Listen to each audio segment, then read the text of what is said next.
Thank you.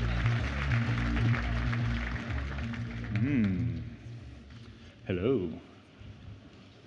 Gosh, there's a lot of you out here. Okay, welcome.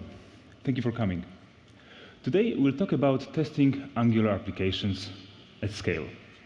We'll focus on design patterns, techniques, and tools that can scale up to support your team despite the ever-increasing complexity of our projects. My name is Molak. I'm an independent consultant working with teams around the world, helping them to deliver better software. As part of my work, I see patterns.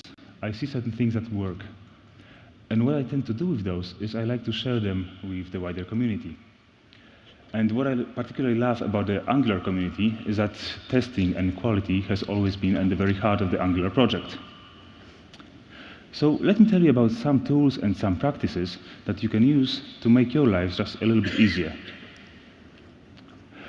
One of those projects is Serenity an acceptance testing library that helps you write user-centered automated tests that can scale well despite this increasing complexity.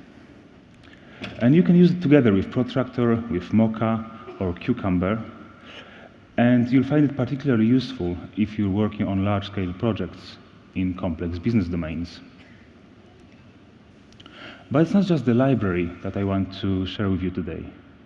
It's a completely different way of looking at your automated tests, looking at the process, and looking at how we write them. And you might be thinking, but why do we need a new approach? We love our end-to-end tests, right? They're fast, they're easy to write, they're cheap to maintain. They would never fail for wrong reasons, right? Would they? But the best thing about them is that the entire team just loves contributing to the code base. I think I heard a chuckle there. The trouble is that in most cases, none of that is ever true. But should it be this way? So when we start with a new project, typically our end-to-end tests will take us, well, a couple of minutes to run, right? But as the project grows, as the team grows in numbers, we add more test cases to cover all the error scenarios, all the edge cases, and so on. The execution time tends to increase as well. So those minutes will often turn into hours. And as engineers, it's quite natural for us that the first reactions will just throw more hardware at the problem. We'll run those tests in parallel, we'll throw some more browsers. This will sort us out. And while all of this is valuable, and there's been a number of articles and tutorials on the internet describing how to do this efficiently, is this the only thing that we can actually do? So let's look at a slightly bigger picture. Execution time is just one thing. But what about the time it actually takes us to write the tests?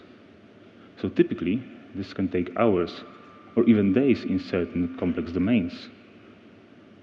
What about the time it takes us to analyze the failures, analyze the test reports, and present them in a meaningful format to our business stakeholders?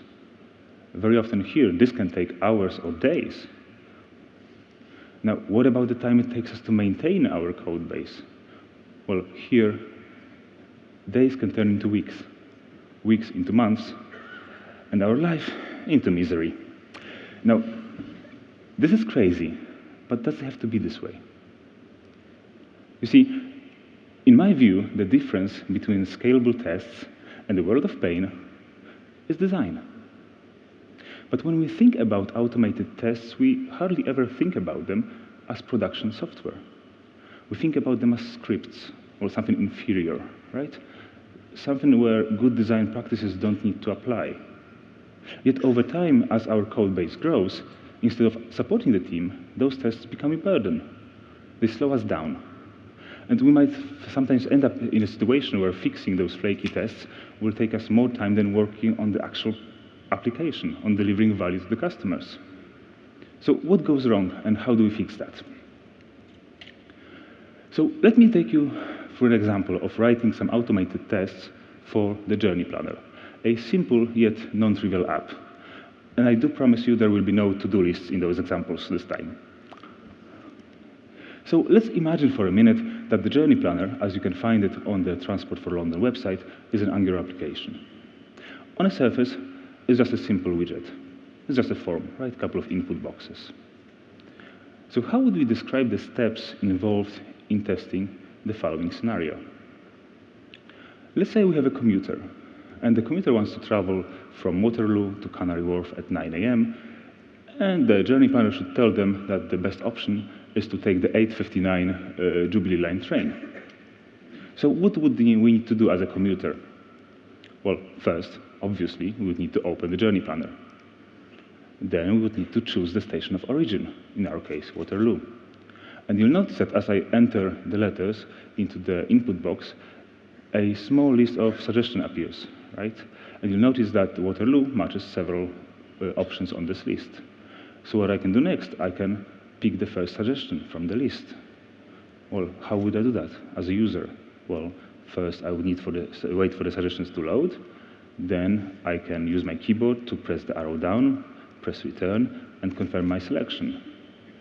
And all those steps are involved in choosing the station of origin.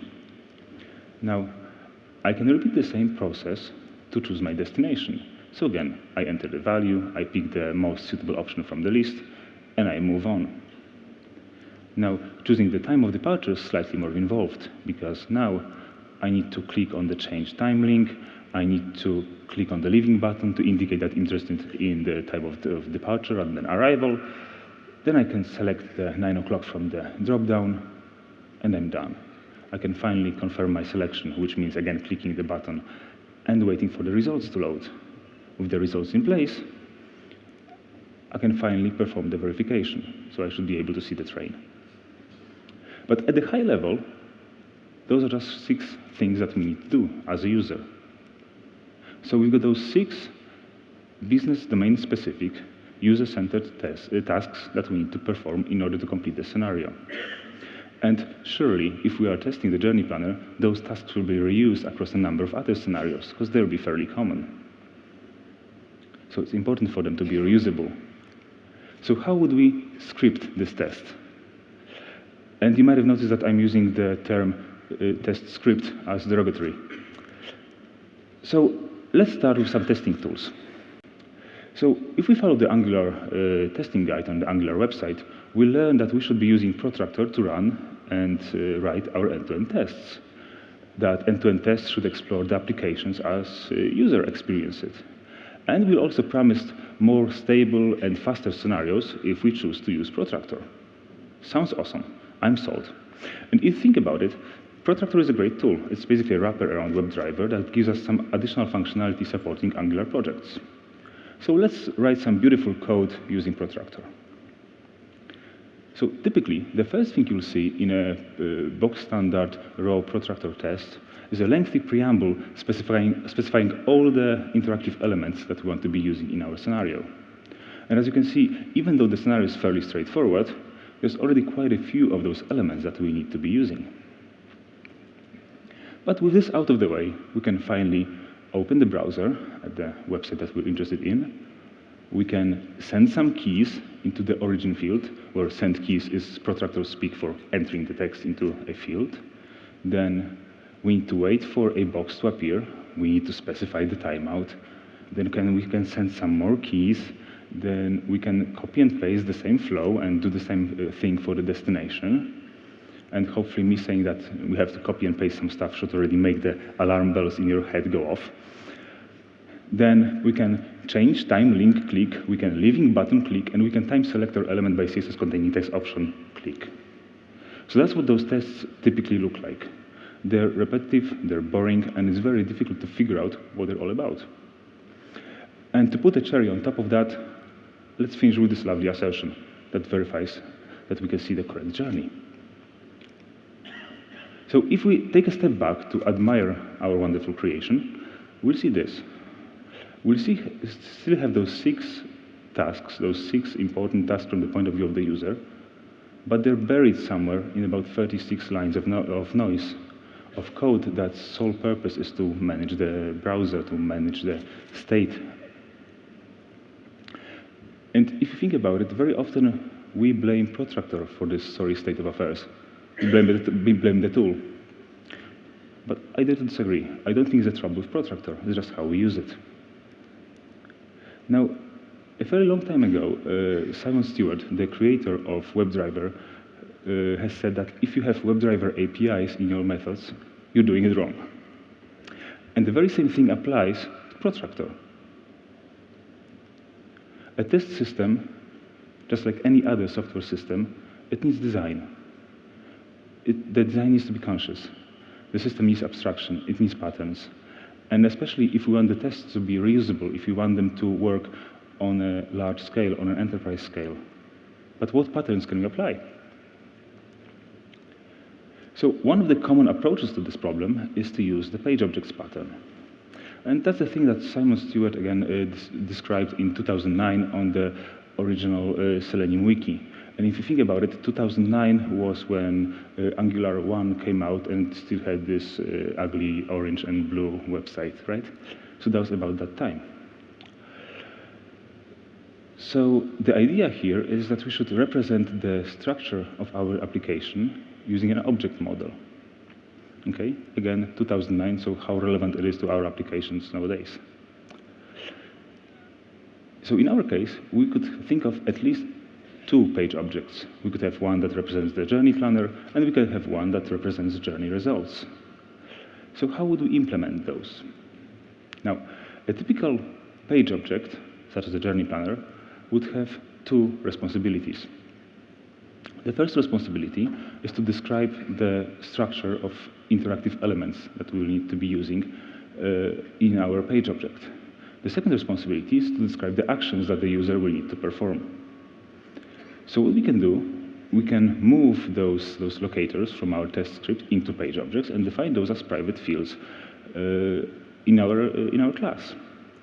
We can do something similar with the low-level interactions. So we can chunk them all up, and we can encapsulate them within methods on the page object. Now, if we're clever about it, we can even give those methods some meaningful names, such as choose origin or choose destination or confirm selection. Now, how does this affect the end result? So instead of specifying all the locators and elements in our test, we start with instantiating a page object. Then we can use it to interact with our page or our widget. So we can navigate to it, we can choose origin, etc.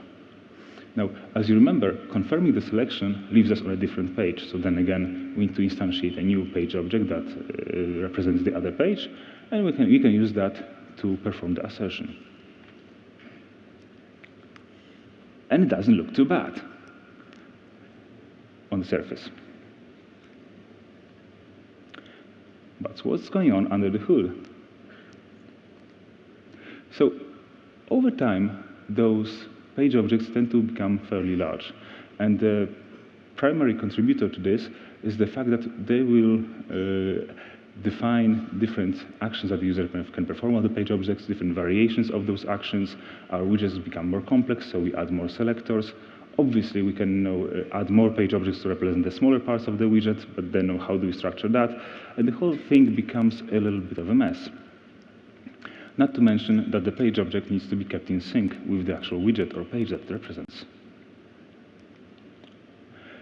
The methods on the page objects, they tend to become quite bloated. And if you think about it, a page object is just one step away from the test script I showed you earlier. It's just one level of abstraction. So we still have the same problems, we just swept them under the carpet. And how do we compose page objects? If you think about it, how do we represent an action that spans across several page objects? Where do we put it? Do we create an Uber page object?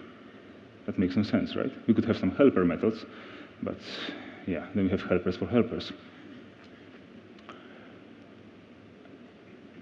So as you might be expecting, that's where Serenity JS enters the stage. And I also tell you a little bit more about the Screenplay Pattern. So a design approach that a friend of mine, Anton Marcano, came up with several years ago. And the design approach that lies at the heart of Serenity JS. So I'd like to start with the following idea. If an acceptance test is to model how a user interacts with the system, then why don't we make the test itself user-centric? Why do we focus on browsers and the interactions of the browsers, or the structure of the page and how it's built? Why don't we actually focus on the user, their goals, and how they actually perform their journey? So if it's natural for us to think about this scenario in terms of those 6 high-level tasks, why don't we represent them in the code as such? Why don't we introduce a concept of a task to our test domain and make this a basic building block for our test scenarios? So what is a task? In the Screenplay pattern, a task is basically a composition of interactions with the system that is performed by an actor to accomplish a certain goal. So this task can be a task to choose origin of a given station, or to pay with a default credit card. So we name our tasks in the context of the business domain rather than the implementation domain. So let's look into how we would design such a task, how we would implement it, how much work is actually involved here. Because I'm sure you're already well aware of how much work is involved into designing page objects. So let me show you an alternative. Let's take the task to choose origin of a given station as an example. So what is this thing? This is just a function. It takes the name of the station as a parameter and returns a task. Where does the task come from? So task is a class that comes with Serenity.js. It's one of the built-in classes. So how do we instantiate it? Well, we can say that the task to choose origin of a station is a task where actor selects an origin of a station. That's how you instantiate a task. But how do we actually interact with the system? Well, you already know that in order to select the origin, you need to enter the value of the station into the origin field. And that's exactly the syntax you can use in your tests. And enter is one of the interactions that ships with Serenity.js and basically wraps calls to Protractor APIs under the hood. But you're not limited to only those interactions that ship with Serenity.js. You can very easily create your own. So we could have a custom task where we pick the suggestion from a list of suggestions. Can you speak a little more loudly? I'm talking it up on the mic. Of course, okay. I'm asked to speak loudly. Fine. Can you guys hear me? Yes. Okay? Marvelous. So, picking the first suggestion. As you can see, we can have both domain-specific tasks and lower-level interactions that come with Serenity.js. But who actually performs those tasks? You probably noticed that the word actor came up a lot. So who is an actor in this whole system? So actor basically performs tasks. So actors model the users of our system. Those could be the human users of our systems, but those could be also third-party software systems that interact with ours. So how do we create an actor? Again, we grab the actor class from Serenity.js, and we instantiate the actor, giving them a name. Now, there's a good reason for giving our actors meaningful names. First of all, this helps us to marry up the UX personas with our acceptance tests. So we have a nice link from UX stories and UX profiles, workflows, into our development and testing. But research also shows that giving actor names make us empathize with our users a little bit more. Sounds great, so let's do that. Let's call our actor Connie. Let's say Connie the commuter. What we can do with our actor is we can ask the actor to attempt to perform certain tasks. So Connie can attempt to open the journey planner, choose origin, choose destination, choose time of departure, and confirm selection. Is this a little bit more clear than the previous two examples I showed you earlier? Would you like to know how this works? I love that. So In order to actually interact with the system, we still need to have Protractor somewhere, right? We know that we don't want to have it in our test methods, but it has to be somewhere because that's how we actually interact. And this is where the concept of abilities comes into play. So actors have abilities that enable interactions with the system. What does this mean? You can think of abilities as thin wrappers around clients to a specific interface of your system. So the interface could be the web UI, it could be the mobile UI, it could be the HTTP API or a messaging API. Any external interface that allows third-party actors to interact with your system. And you can very easily create your own custom abilities to match your particular use case. So how does this work with Protractor? Well, we grab the Protractor object from the Protractor package, and we tell the actor to use the ability to browse the web. So in our case, we say that we have an actor named Connie who can browse the web using Protractor browser. That's how we inject the actual client into the ability and the ability into the actor. But when you read it, I think you can easily imagine that even non-technical people can easily understand what your test is all about. And the ability to browse the web is what enables those interactions you saw earlier. So the interaction to click, the interaction to enter, the interaction to select a value from a box. But how do we actually perform assertions in this model? If you remember the first assertion I showed you today, it relied on retrieving the text from the page, then performing some transformations, transforming the text into some domain object, and then asserting on that. How would we do this in this model? Here, actors can ask questions about the state of the system, and they can verify the answers. If this sounds like mumbo jumbo, let me show you an example. So we again use the same repeatable pattern to ask the actor to attempt to see if a question matches the assertion. So for example, we can ask the actor to see if the text of the planner header equals planner journey. We can ask them to see if the selected value equals 9 o'clock.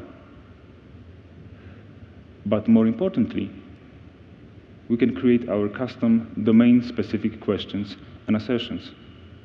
So we can say, hey actor, attempt to see if the fastest train departs at 8:59. This is quite a powerful mechanism when it comes to sharing your understanding of a domain through your acceptance tests. So let's have a look at the end result. As you can see, the end result differs quite dramatically from what I've shown you earlier.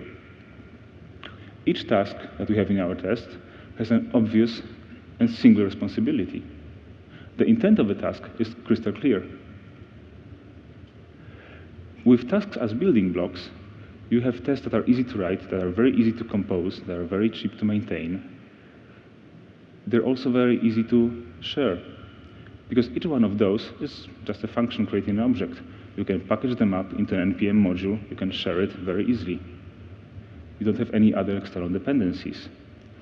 Now, Serenity.js is written in TypeScript, and what this means is that when you write an actor attempts to and press Control space in your IntelliJ or in your Visual Studio, the IDE can support you and tell you which tasks are actually available for this actor. So this is very good, especially for teams with varied levels of experience in test automation, because more senior people in the team can prepare those building blocks for the other people who might not necessarily be as interested in this particular subject, but they can still become very productive very, very quickly.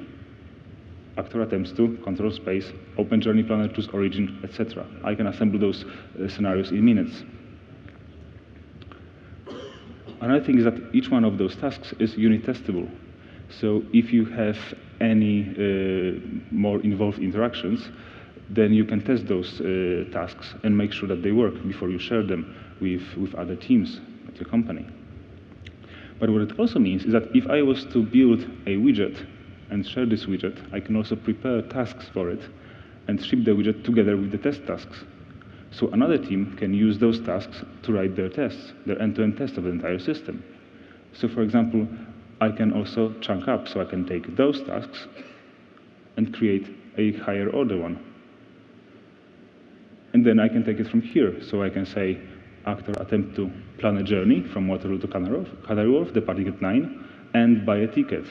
Then see if you can see a map of the connection, see if you can see the time, etc.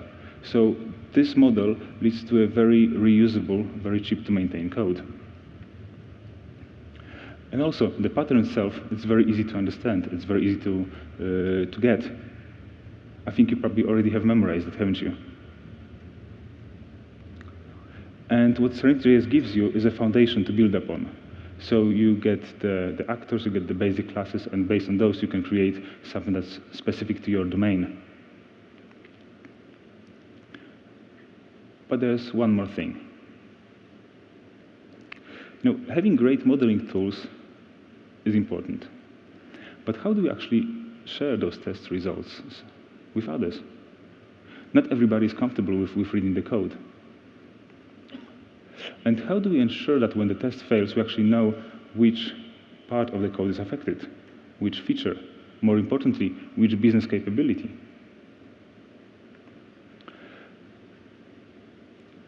So Serenity JS can help you with this as well.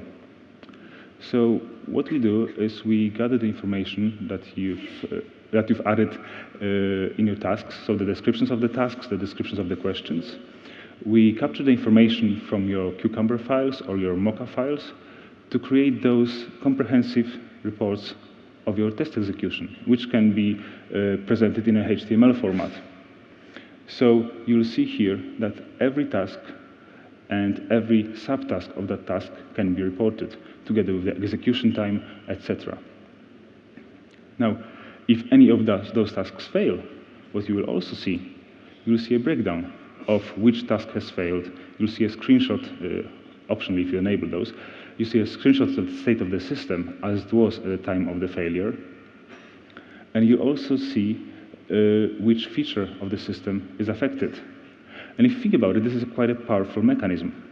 I mean, if you tell your product owner, well, we've got 5% tests failing in our test run. Well, this information is great, but, well, useless. Which 5%? What is affected?